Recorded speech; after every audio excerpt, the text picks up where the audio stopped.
เจ็ดสถาเทวมนุษย์สานังศาสดาสอนฟังมนุษย์และเทวดาพุทโธนี้ข้อแปดผู้หลีกแก้ไขปัญหาผู้รู้ตื่นเบิกบานเท่านั้นขอภาวาเลิศวิชา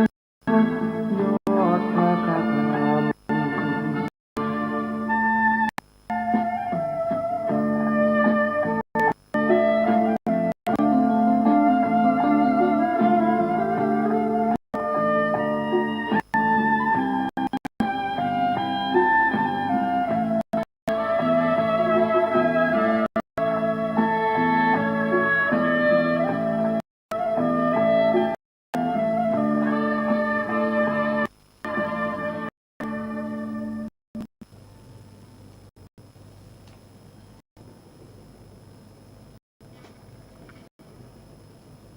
พุทธัง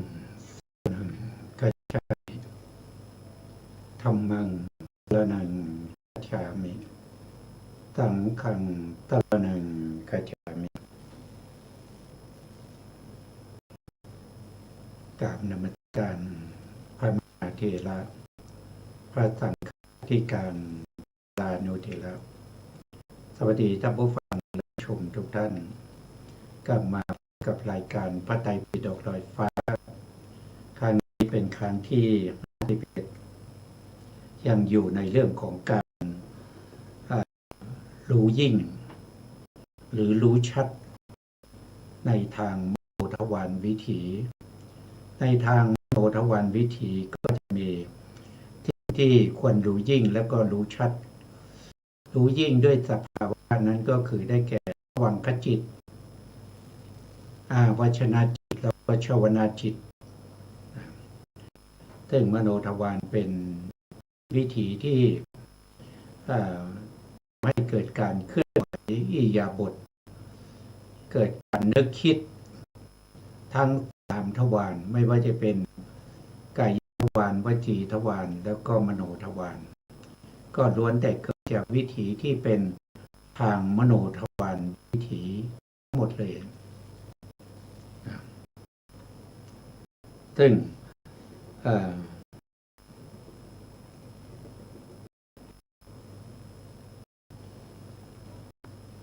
ทาง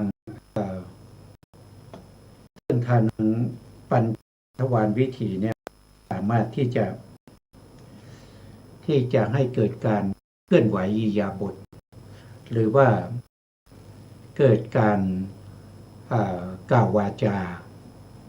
หรือเกิดการนึกคิดให้เป็นอย่างอื่นไม่ได้นะปัญจทวารเขาจะมี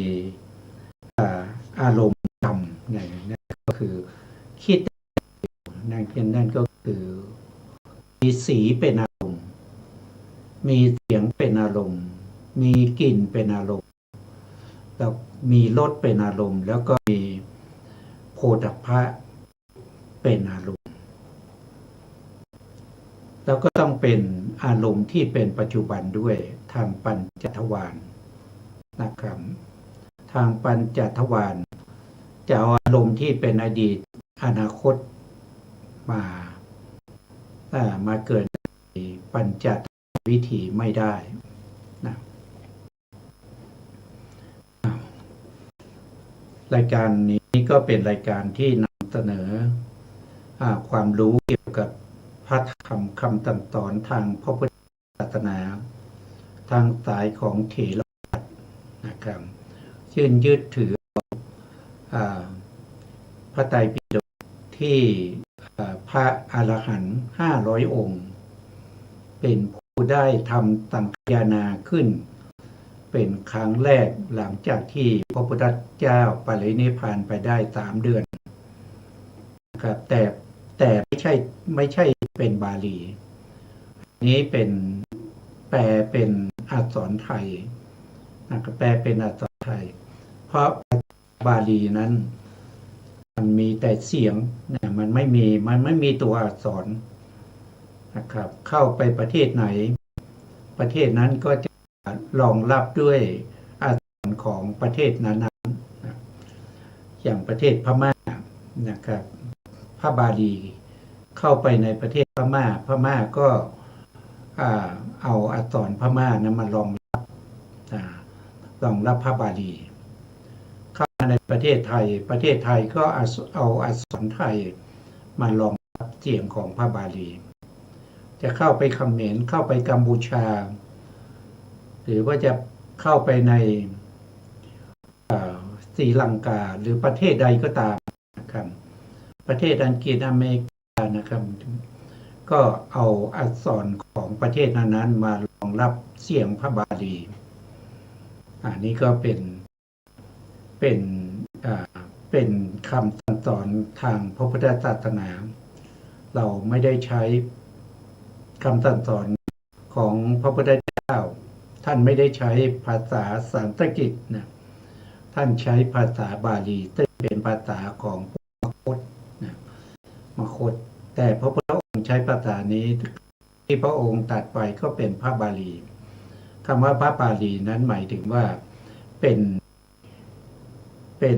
คำที่รักษาพุทธพจน์นะครับไม่ให้มีการแปลงผิดเบี้ยวไปจากของเดิมนะครับเป็นการศึกรายการนี้เป็นการศึกษาพระพุทธศาสนาตามพระไตรปิฎกในฝ่ายเถรวาทแล้วก็มีการนำเสนอทุกๆวันพฤหัสแล้วก็วันศุกร์ทางสถานีวิทยุวัดไฝหินจังหวัดเชียงใหม่ขึ้น FM 104.5 เมกะเฮิรตซ์ผู้ที่สนใจก็สามารถที่จะรับฟังทางสถานีวิทยุหรือว่าจะรับฟังทาง Facebook หรือ YouTube ของทางสถานีได้นะครับในเรื่องของการศึกษาพระธรรมคำสั่งของพระเจ้านี้ก็มีมากมายนะครับเพราะว่าพระองค์ได้ตรัสไว้มากมายเหลือเกินแต่ไม่ว่าจะมากหรือน้อยนะครับทั้งหมดทั้งมวลนั้นก็เพื่อประโยชน์แก่สรรพสัตว์หรือบุคคลที่มีบุญบารมีบุคคลที่พร้อมที่จะศึกษาประพฤติปฏิบัติเพื่อให้เข้าถึงความหลุดพ้นที่แท้จริงนะความหลุดพ้นไม่ใช่หลุดพ้นชั่วคราวแต่เป็นการหลุดพ้นที่ไม่ต้องกลับมาทุกข์คือต้องได้อรหันตมรรคแล้วก็อรหันตผลแล้วถ้าก็จะปรินิพพานก็เข้าสู่พระนิพพานด้วยอนุปาทิเตตนิพพาน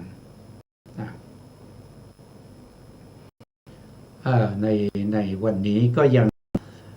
ศึกษาในเรื่องของภวังคจิตนะภวังคจิตที่เราต้องรู้ชัดนะภวังคจิตที่เกิดแก่สัตว์ทั้งหลายที่เวียนว่ายตายเกิดเนี่ยก็มีอยู่ทั้งหมด19ดวงด้วยกันนะครับ19ดวงนี้ถามว่าครบสัตว์ทั้งหมดหรือยังนะก็ว่าขาดหนึ่งนะครับขาดหนึ่งนั้นคือได้แก่อะไรก็คือได้แก่บุคคลที่ไปปฏิสนธิด้วยลูกนะเขาเรียกว่าชีวิตนวากาที่เกิดขึ้นครั้งแรกภพภูมินั้นก็เรียกว่าเป็นอสัญญสัตตภูมินะครับเกิดเป็นอสัญญสัตตพรหมมีแต่รูปไม่มีนามนะครับเพราะฉะนั้นจึงไม่มีภวังคจิตเพราะฉะนั้นเพราะว่าภวังคจิตจะเป็นไปกับสัตว์ทั้งหลายนะสัตว์ไปกับสัตว์ทั้งหลายในอะไรในสัตว์ภูมินะว่าโดยสัตว์นะครับก็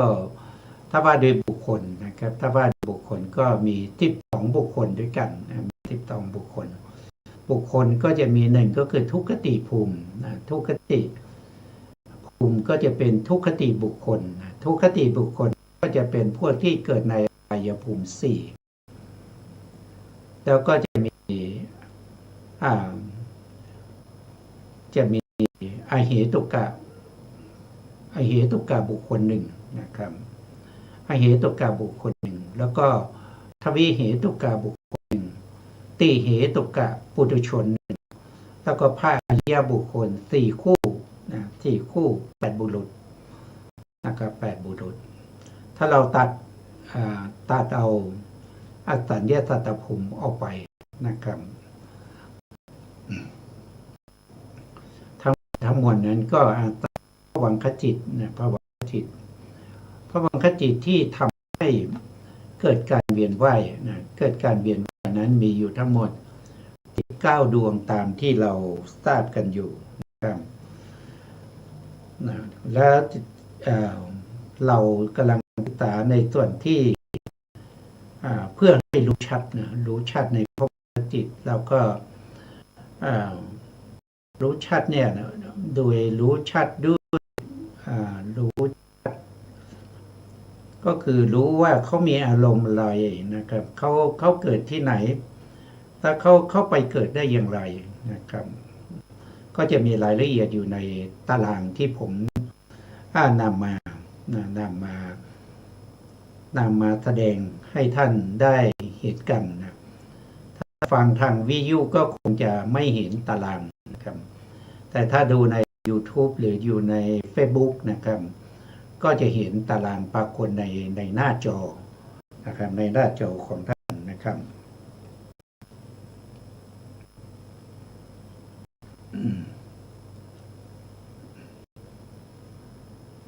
นะทีนี้ครั้งที่แล้วเนี่ยเราก็ได้พูดถึงอารมณ์3อย่างนะครับของอารมณ์นี้3นี้เป็นของภวังคจิตนะภวังคจิตเนี่ยเป็นจิตที่ทำหน้าที่อยู่3อย่างนะครับที่เราได้รู้กันไปแล้วว่าทำหน้าที่ในการปฏิสนธินะทำหน้าที่ในการปฏิสนธิทำหน้าที่ในการรักษาภพชาตินะครับก็เรียกว่าเป็นภวังคกิจหรือสุดท้ายก็ทำหน้าที่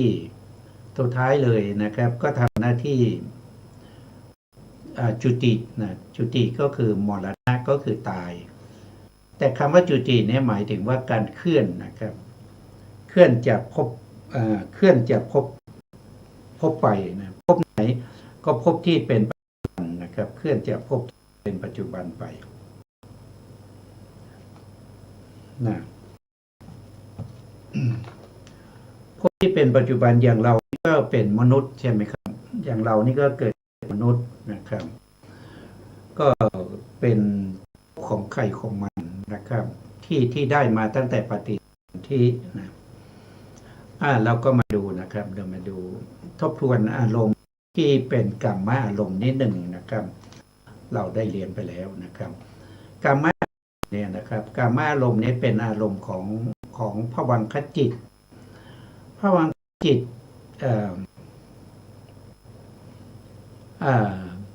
ภวังคจิต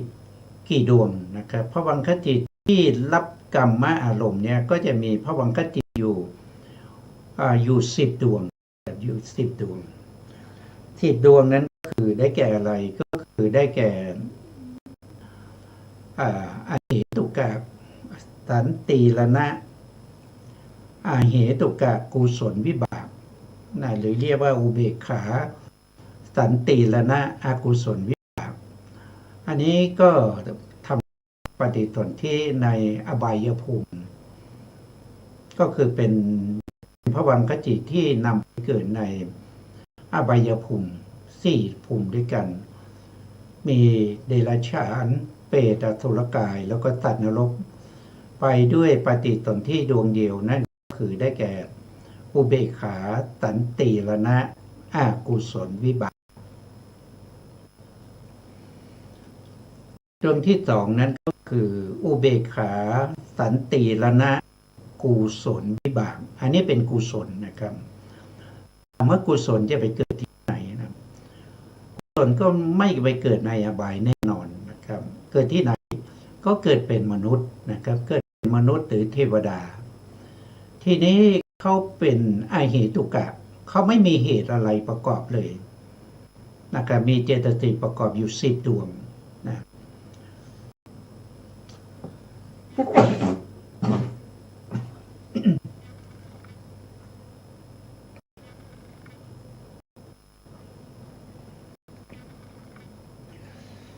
มีเจตสิกประกอบอยู่10 ดวงนะครับ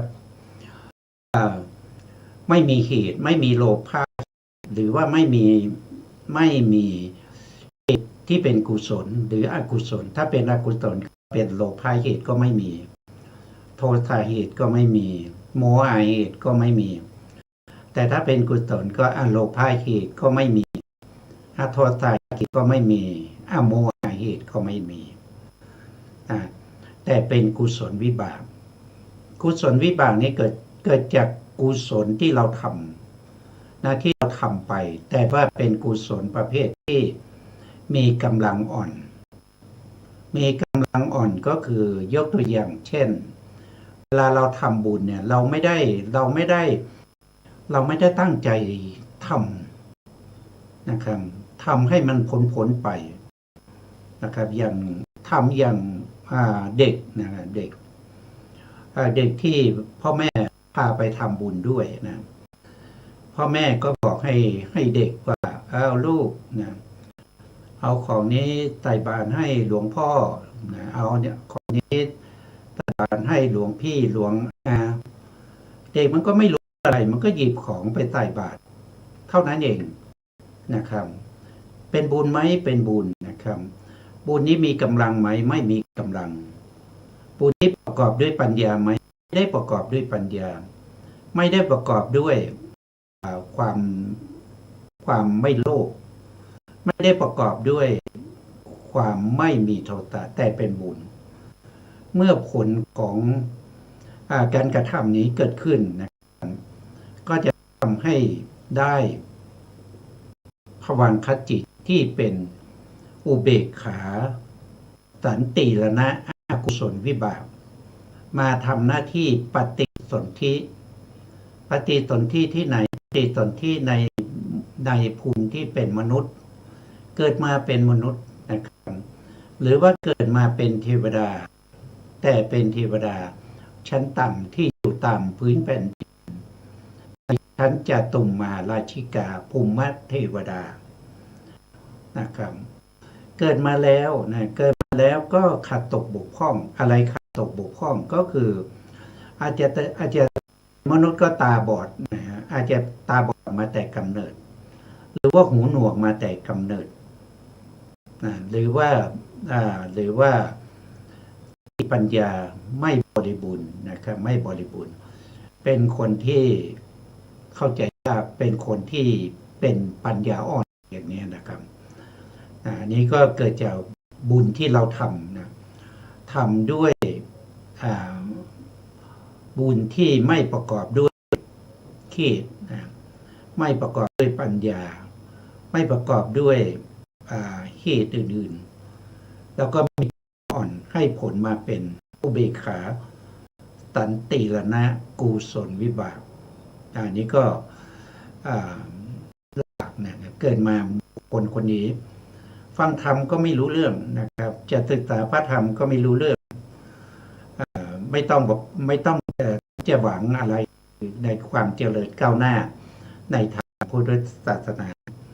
แม้แต่ในชีวิตประจำวันก็ยังมีปัญหานะครับอันนี้ก็คือภวังคจิตผ่าน2 ดวงภวังคจิต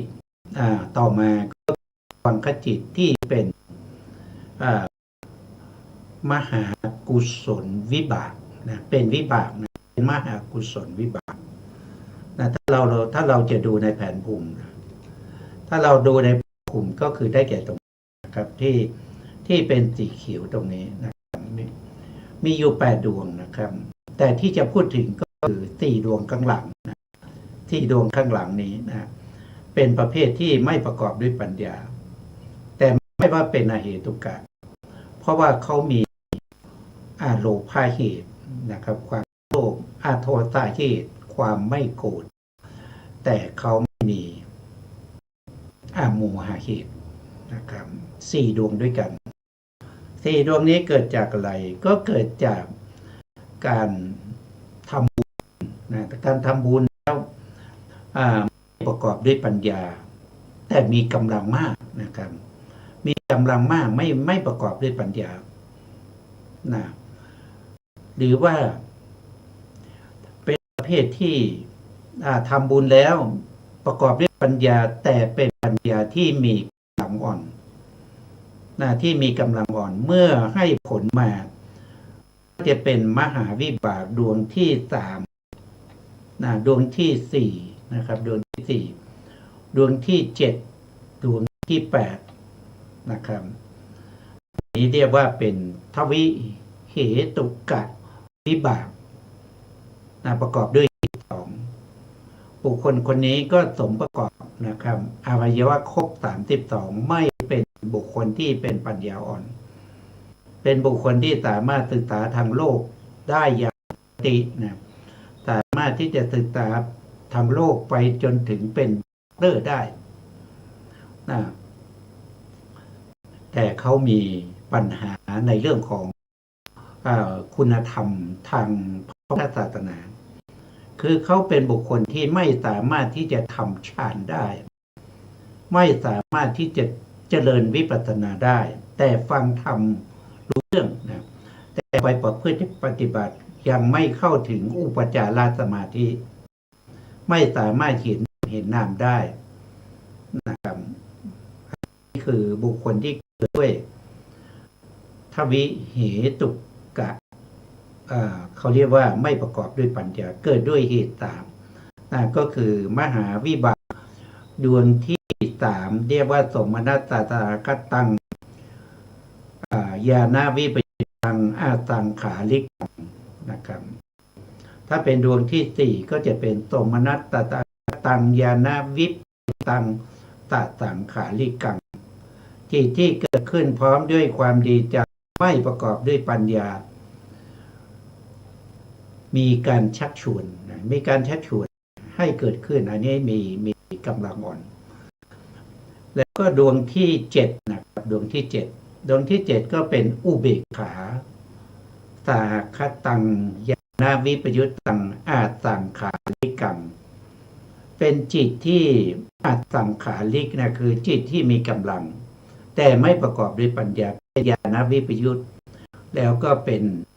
เวทนาที่เป็นอุเบกขาส่วนดวงที่8นะดวงที่8ก็เป็นอุเบกขาญาณวิปยุตตังอุเบกขาสหคตังญาณวิปยุตตังตสังขาริกังที่เกิดขึ้น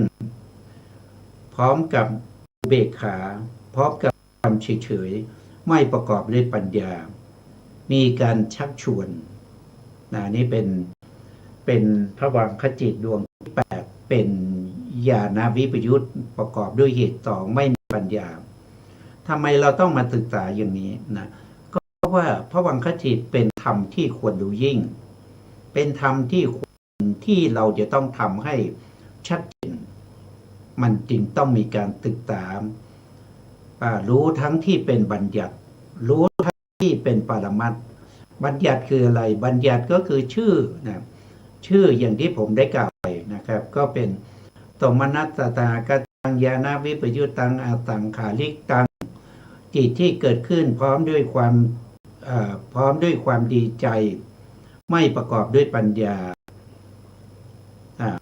ไม่มีการชักชวนอาสังขาริไม่มีการชักชวนก็คือเกิดขึ้นเองนะครับก็ต้องรู้อย่างนี้อันนี้คือบัญญัติแต่ตัวจริงๆของภวังคจิตคืออะไรก็คืออยู่ในจิตใจของเรานะครับในขณะที่เราปฏิสนธิเขาเกิดขึ้นครั้งแรกที่เราอย่างสู่ครรภ์ของมารดาเขาเกิดขึ้นครั้งแรกตัวนั้นคือสภาวะที่มีจริงจะเรียกชื่อไม่เรียกชื่อก็ต้องมีแต่การที่เราจะเรียกชื่อว่า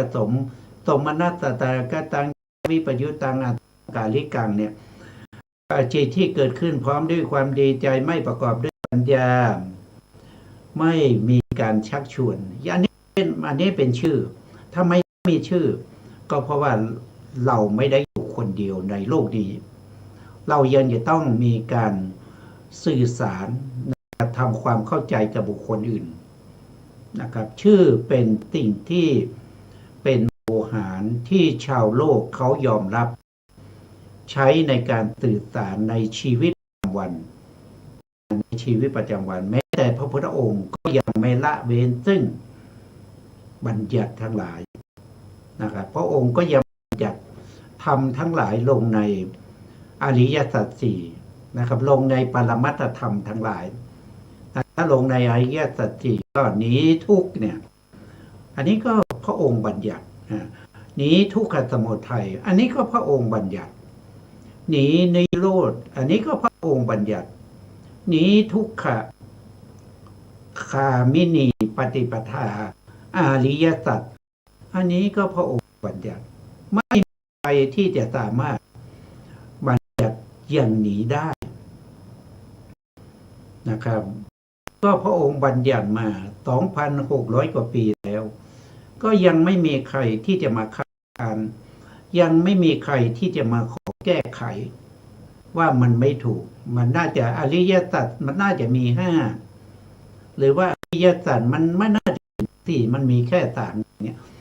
แล้วก็มันมีชื่ออย่างนี้นะไม่มีใครที่จะมาแก้ไขไม่มีใครที่จะมาขานพระองค์ได้นะครับนะอันนี้มันเป็นอะไรเป็นสัพพัญญูนะเป็นสัพพัญญูเป็นบัญญัติของผู้รู้นะครับรู้อะไรนะก็รู้ในอริยสัจสี่รู้ทั้งบัญญัติแล้วก็รู้ทั้งปรมัตถธรรมไม่ใช่รู้เฉพาะบัญญัติเหมือนชาวโลกทั่วไปนะครับไม่รู้ตัวปรมัตถ์ไม่รู้ของจริงนะครับไม่รู้ของจริงรู้แต่สมมติบัญญัติเท่านั้นต่อไปก็เป็นภวังคจิตที่เป็นมหาวิบากนะครับที่ประกอบด้วยเหตุ3ก็คือ4ดวงข้างหน้า4ดวงข้างหน้าตามแผนภูมิที่เราเห็นอยู่นะครับดวงที่1ก็คือสมมาตตาคตังญาณสัมปยุตตังอัตตาลิกังจิตที่เกิดขึ้นพร้อมด้วยความดีใจประกอบด้วยปัญญาเกิดขึ้นโดยไม่มีการชักชวนดวงที่2สมนัสตาคตังญาณสัมปยุตตังตาตังกาลิกังจิตที่เกิดขึ้นพร้อมด้วยความดีใจประกอบด้วยปัญญาตาตังขาที่แปลว่าต้องมีการชักชวนเขาถึงเกิดขึ้นได้เพราะเขาเป็นจิตที่มีกำลังอ่อนนะครับแต่กำลังอ่อนในที่นี้หมายถึงว่าเขาไม่เกิดขึ้นไม่ใช่นะครับก็คือหมายถึงถ้าใครได้ปฏิสนธิจิตดวงนี้นะจิตดวงนี้ทำหน้าที่ปฏิสนธิแล้ว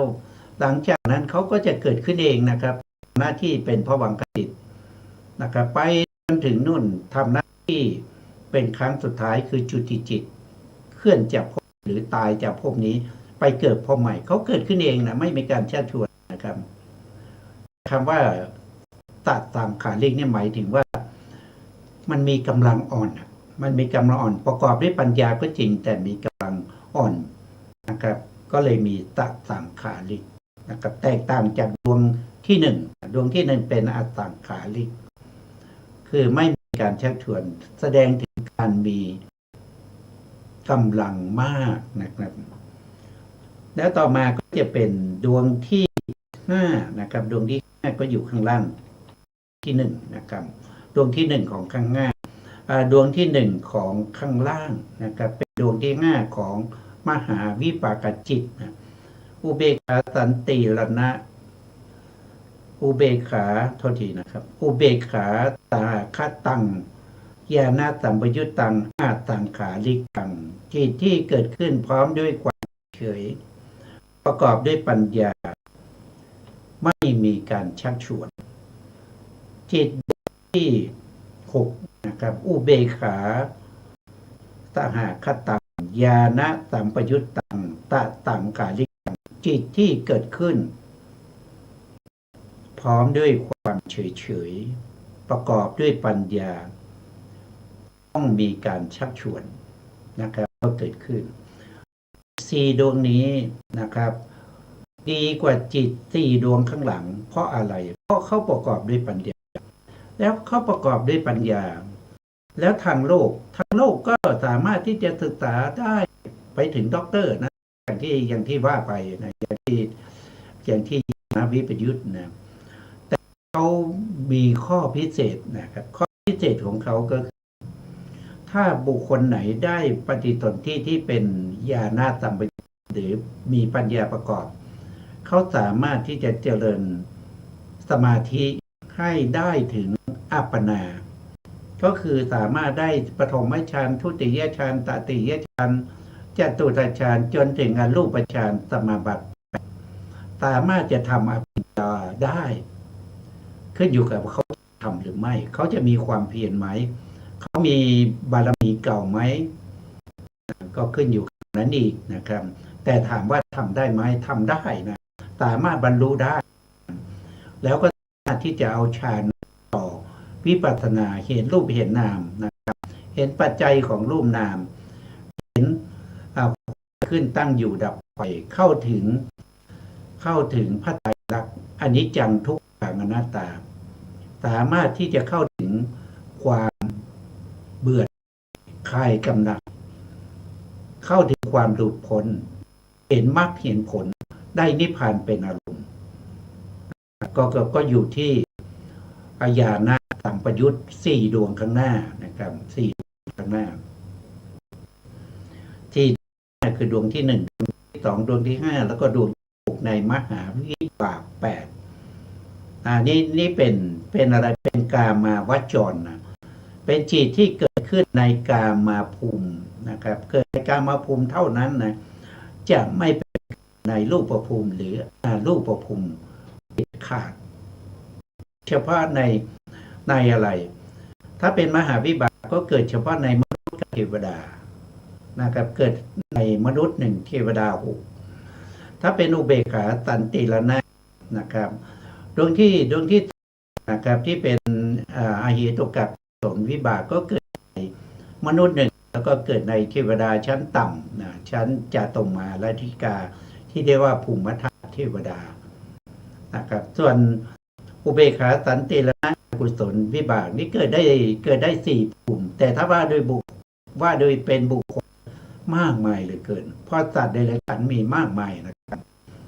มีมากมายอย่างเช่นอะไรอย่างเช่นปลวกเนี่ยมีมากมายมีหลายพันเกิดเป็นอะไรล่ะเกิดเป็นเดรัจฉานเช่นเป็นสุนัขอย่างเนี้ยสุนัขก็มีหลายพันนะเกิดเป็นแมวเกิดนกนะครับเกิดเป็นนกก็อาศัยจิตพระวังคจิตดวงนี้แหละนะอุเบกขาสันติรณะอกุศลวิบากนี้นำไปเกิดนะครับต่อไปก็จะเป็นภวังคจิตของพวกที่เกิดเป็นพรหมพวกที่เกิดเป็นรูปพรหมนะครับเกิดเป็นรูปพรหมนะก็จะมีอยู่5 ดวงด้วยกันก็เรียกว่าเป็นรูปาวจรวิปากจิต5นะครับก็มีปฐมฌานวิบาก1ทุติยฌานวิบาก1ตติยฌานวิบาก1จตุตฌานวิบาก1ปัญจมฌานวิบาก1ไปเกิดเป็นอะไรไปเกิดเป็นพรหมนะครับเกิดเป็นพรหมตั้งแต่ชั้นที่1นะครับชั้นที่1ก็คือปฐมฌานภูมิมีอะไรมีปริตชาพรหมนะครับมีปุโรหิตาพรหมแล้วก็มหาพรหมอยู่ในชั้นเดียวกันเป็นปฐมฌานเกิดด้วยอะไรเกิดด้วยปฏิสนธิจิตที่เป็นรูปาวจรวิปากจิตดวงที่1ที่ปฐมฌานวิบากก็ไปเกิดในความเป็นพรหมชั้นที่1นะส่วนทุติยฌานวิบากแล้วก็ตติยฌานวิบากนะครับ2 ดวงนะครับ2 ดวงไปเกิดที่ไหนก็ไปเกิดใน ชั้นที่สองเรียกว่าทุติยฌานนะครับทุติยฌานนะเดี๋ยวแผนภูมิเอาเรื่องเอาเอาภพภูมิให้ดูด้วยนะครับก็ถ้าเราได้ปฐมฌานวิบากใช่ไหมครับปฐมฌานวิบากก็จะมาเกิดอยู่ในฌานนี้นะเรียกว่าเป็นปฐมฌานภูมิมีอยู่3ระดับกันสูงกว่าเทวดานะครับสูงกว่าเทวดาขึ้นไปนะเทวดา6ชั้นในต่ำกว่าพวกพรหมนะพวกพรหมอยู่สูงกว่านะครับในชั้นนี้ก็มีปริสัชชานะปริสัชชาพรหมปุโรหิตตาพรหมแล้วก็มหาพรหมนะถ้าปฏิสนธินะถ้าปฏิสนธิดวงที่2นะกับดวงที่3เรียกดวงที่2นี้เรียกว่าทุติยฌานวิบากดวงที่3เรียกว่าตติยฌานวิบากไปเกิดที่ไหนนะครับก็ไปเกิดอยู่ในชั้นที่2ที่เรียกว่าเป็นทุติยฌานภูมินะเกิดเป็นลิสัตปาริตาภาพรหมนะแล้วก็อาปามานาภาพรหมแล้วก็อาภัสราพรหมอันนี้ไปเกิดในชั้นที่2นี่เกิดด้วยจิต2ดวงนะครับก็คือทุติยฌานวิบากและตติยฌานวิบากเกิดในชั้นที่2นะครับต่อไปชั้นที่3ตติยฌานภูมินะครับก็เป็นปริตตาสุภาอัปมานะสุภากินหาไปเกิดด้วยจิตดวงไหนนะครับไปเกิดด้วยจิตดวงไหนก็ไปเกิดด้วยจิตดวงนี้นะดวงที่นี้นะครับก็เรียกว่าเป็นจตุฌานวิบากนะจตุฌานจตุทัชฌานวิบากนะครับเป็นดวงที่4ในรูปาวจระวิปากจิต5เป็นดวงที่4ไปเกิดในชั้นที่3ชั้นที่3นี้เราเรียกว่าเป็นตติยฌานภูมิแต่ถ้าว่าโดยบุคคลก็จะเป็นปาริตาสุภาพรหมอัปปมานะสุภาพรหมแล้วก็สุภากินหาพรหมนะก็มาเกิดในชั้นนี้แล้วถ้าสูงกว่านั้นนะสูงกว่านั้นก็คือเรียกว่าเป็นจตุทัชฌานภูมิจตุทัชฌานภูมิอยู่7ภูมิด้วยกันไปเกิดด้วยจิตไหนนะก็ไปเกิดด้วยจิตดวงสุดท้ายตรงนี้เรียกว่าปัญจมฌานวิบากก็เป็นรูปาวจราวิบากดวงที่5ดวงนี้นะดวงนี้ดวงเดียวนะครับแต่ไปเกิดได้ถึง7ภูมิด้วยกันนะ7ภูมิด้วยกัน7ภูมิก็จะมีชั้นต่ำก็คือได้แก่เวหาพลาพรหมนะเวหาพลาพรหมแต่อาสัญญาสันนี้ต้องเว้นนะ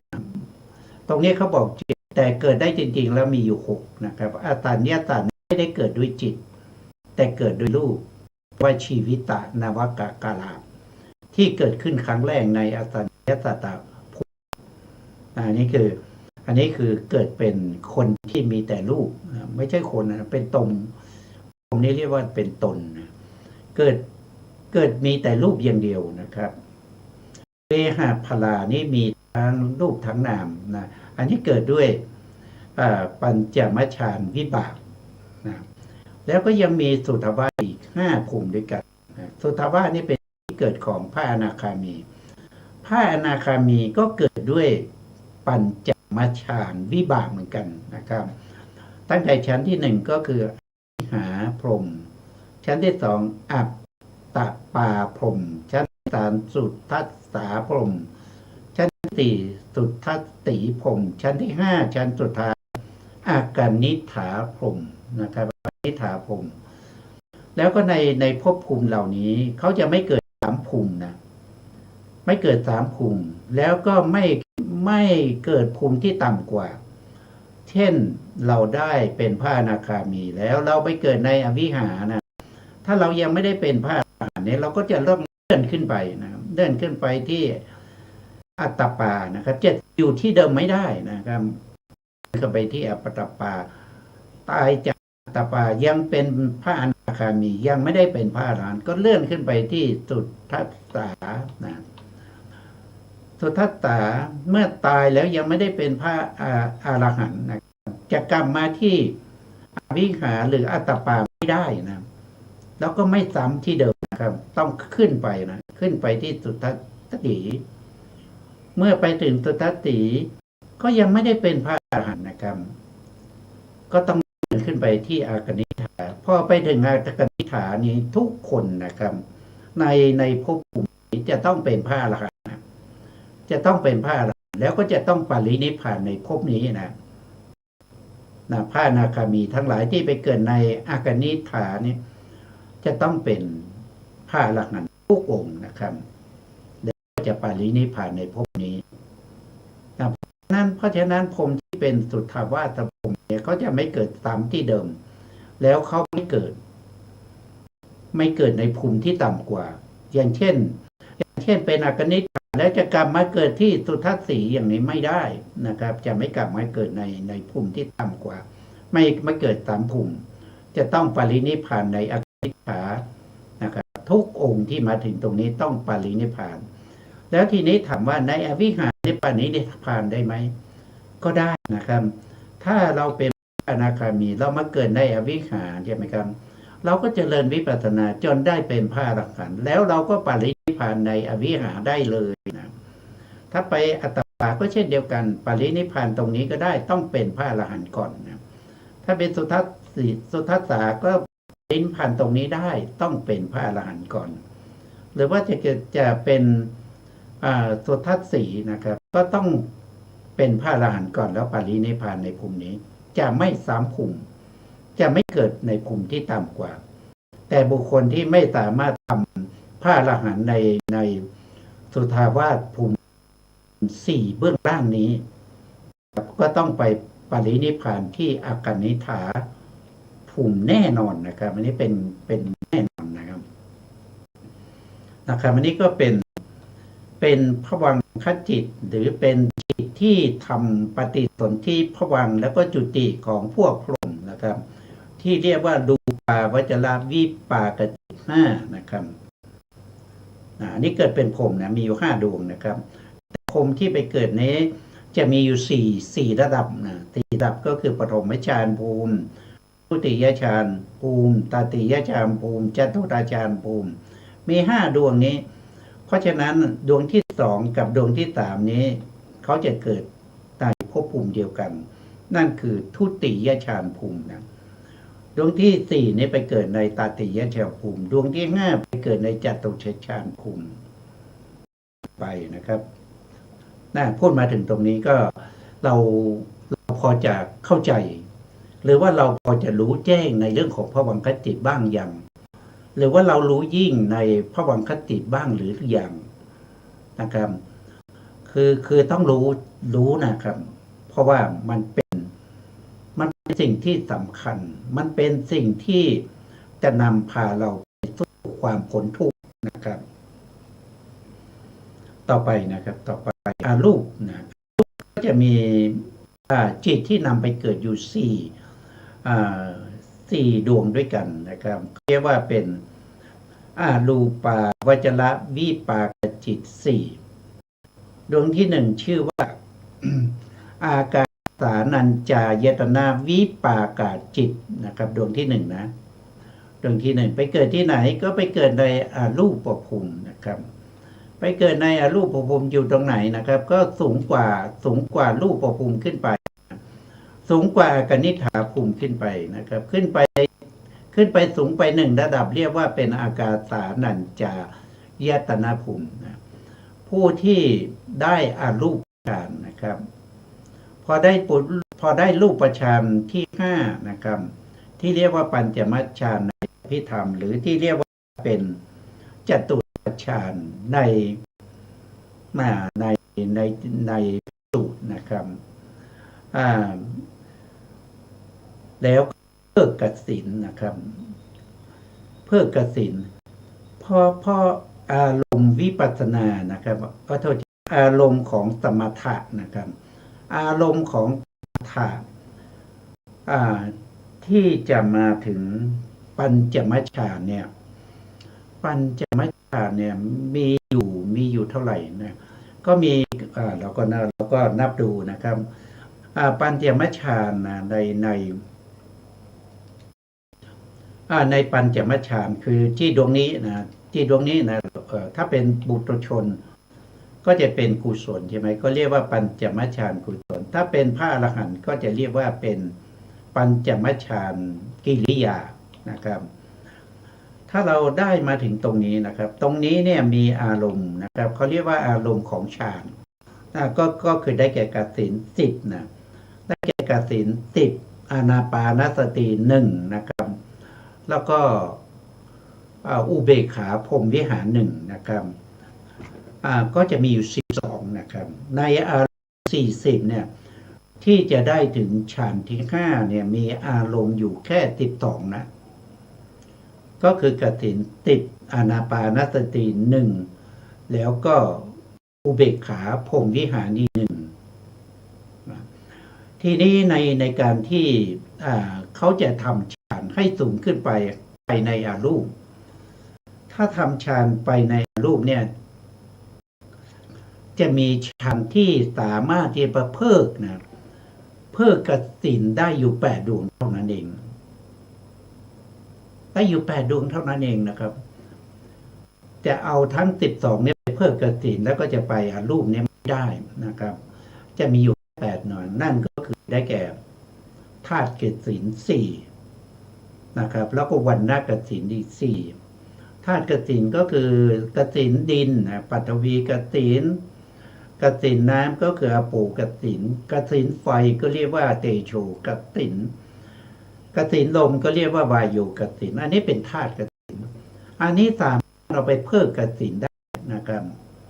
ถ้าเราเพิกกสิณได้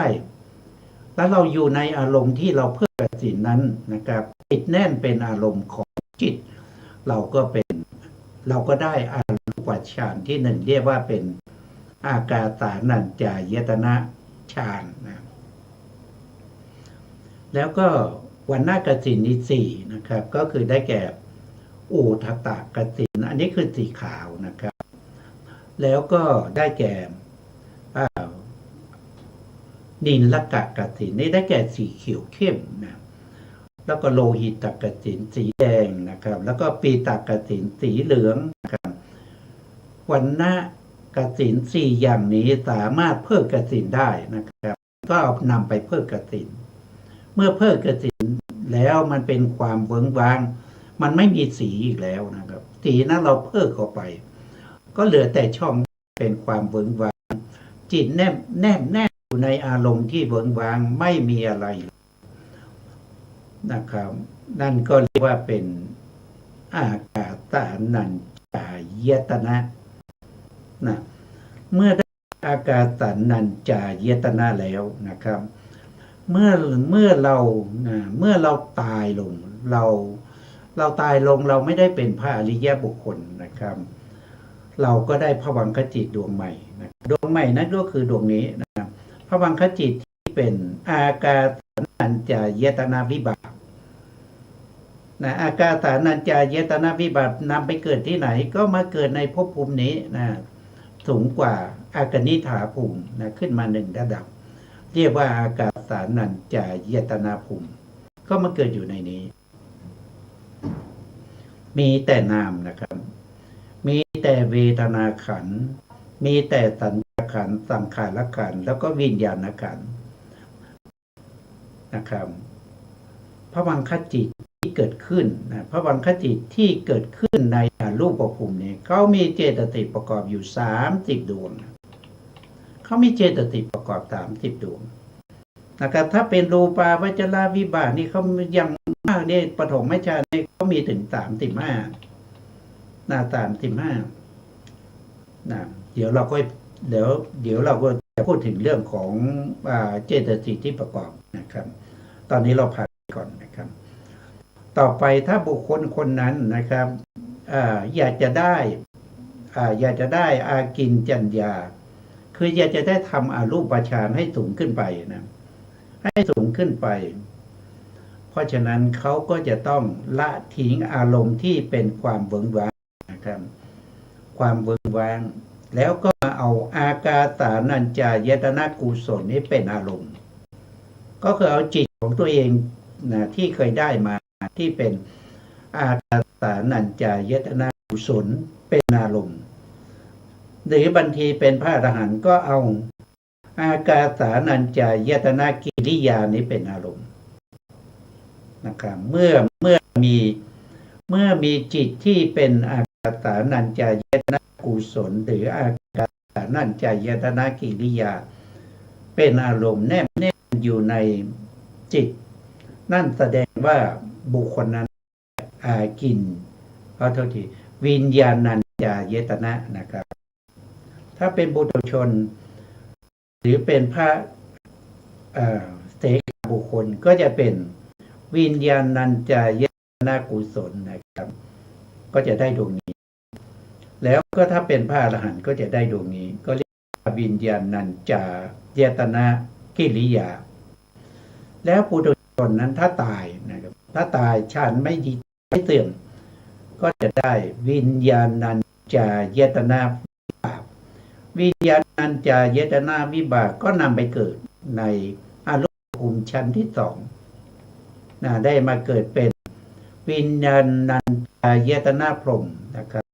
มีอายุถึง 40,000 มหากัปนะถ้าเป็นอากาสานี่มีอายุ 20,000 มหากัปนะครับเมื่อ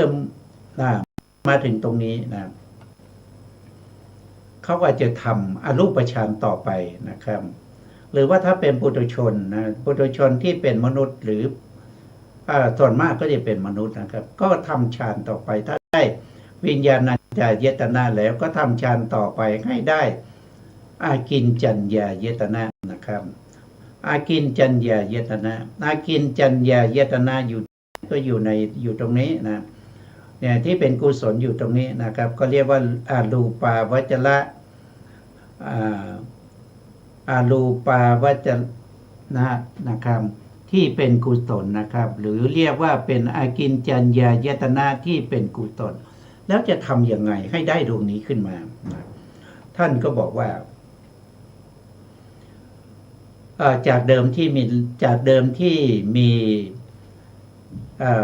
อากาสานัญจายตนะนี้เป็นอารมณ์ใช่ไหมครับพอเราจะขึ้นอากินจัญญายตนะเราก็ต้องทิ้งอารมณ์เก่าแล้วทำยังไงก็ทิ้งอารมณ์เก่าก็เป็นก็ทำความรู้สึกว่าไม่มีอะไรเลยนะไม่มีอะไรเลยเดิมเราเคยมีอากาสานัญจายตนะจิตเป็นอารมณ์เราก็พยายามที่จะทิ้งอารมณ์นั้นทำความรู้สึกว่ามันไม่มีอะไรเลยนัตถิกินจิตนัตถิกินจิตไม่มีอะไรเลยเมื่อจิตของเราสามารถทิ้งอากาสานัญจายตนะกุศลที่เคยเป็นอารมณ์นั้นไปจนหมดสิ้นไม่เหลืออะไรเลยก็จะได้อากินจัญญายตนะกุศลถ้าเป็นพระอรหันต์ก็ได้อากินจัญญายตนะกิริยาถ้าเป็นพระอรหันต์ก็ปรินิพพานในภพนี้นะแต่ถ้าเป็นบุคคลที่ยังไม่เป็นพระอรหันต์นะครับเวลาตายนะครับก็จะได้อากินจัญญายตนะวิบากอากินจัญญายตนะวิบากไปเกิดที่ไหนก็ไปเกิดในชั้นที่เป็นอากินจัญญายตนะวิบากในชั้นที่3ในอรูปชั้นที่3นะครับก็เกิดอยู่ตรงนี้นะตรงนี้ทีนี้ถ้าบุคคลที่ได้อากินจัญญายตนะวิบากก็อยากจะได้ฌานสูงขึ้นไปอีกนะอยากจะได้ฌานสูงขึ้นไปก็ทิ้งความไม่มีที่ว่านาทีกินจินะครับไปเป็นอารมณ์ของเนวสัญญานาสัญญายตนะอารมณ์ของเนวสัญญานาสัญญายตนะนะเขาเป็นปรมัตถ์เป็นปรมัตถ์อะไรคือเขามีอากินจัญญายตนะกุศลเป็นอารมณ์หรือว่ามีอากินจัญญายตนะกิริยาเป็นอารมณ์นะถ้าเป็นพระอรหันต์นะเขาก็พยายามทิ้งมีแล้วก็เอาจิตของตัวเองนั่นแหละนะครับเป็นอารมณ์เมื่อสามารถที่จะเอาจิตของตัวเองนั้นเป็นอารมณ์ได้จนแน่นนะครับแสดงว่าเขาได้เนวสัญญานาสัญญายตนะเมื่อได้เนวสัญญานาสัญญายตนะ แล้วเขายังไม่ได้เป็นพระอรหันต์นะครับ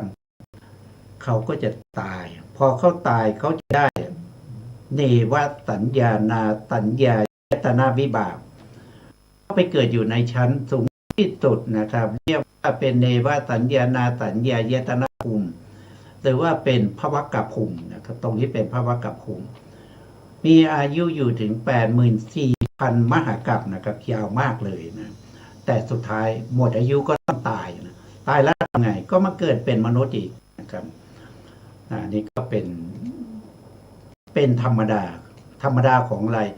ธรรมดาของการเวียนว่ายตายเกิดนะครับ ที่อาศัยภวังคจิตนะครับ